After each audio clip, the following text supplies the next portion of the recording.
What you can see at the right side of the image, the brightest spot, which is just near the edge, is one of the biggest volcanoes on the moon.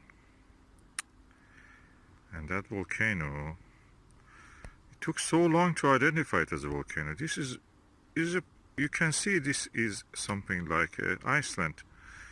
It is a mantle plume which has accumulated over many thousands of years. Lots of lava.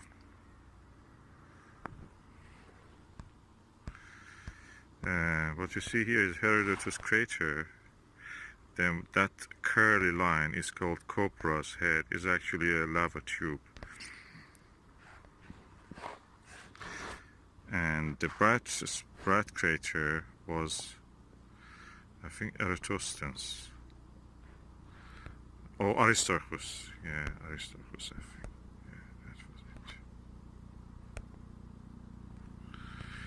It took so many years to identify it. I look with a geologist's eye to this lunar landscape, and everywhere I see that craters are superficial features, and I see everywhere the effects of volcanism.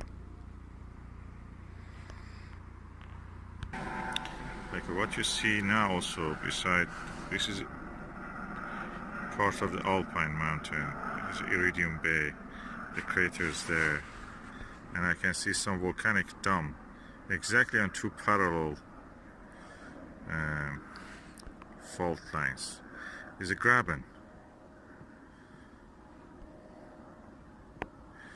I'll refer to the map and just show it to you later, but at the moment I just, this 8-inch telescope I can show you some of these features that I'm talking about. I think among thousands of people who observe the moon every year, every night, not a single one of them is a geologist.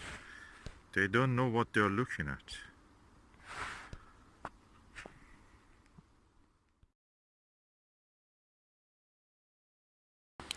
I like to compare that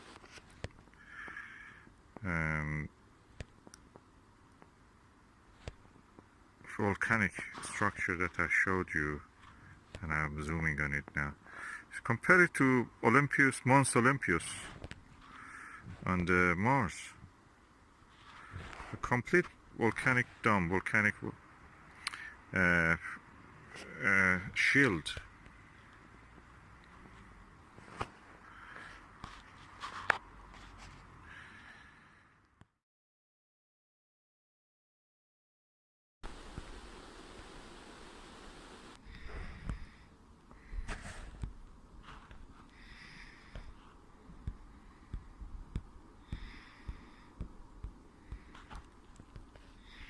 Call it Schroter's Valley.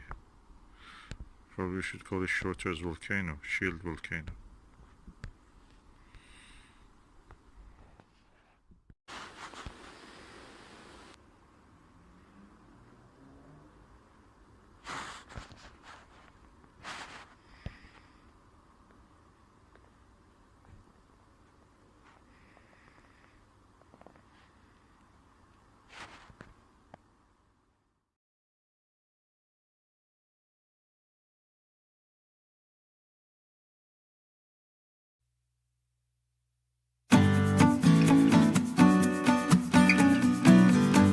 Okay, now I have modified my Meet ETX 125 to accept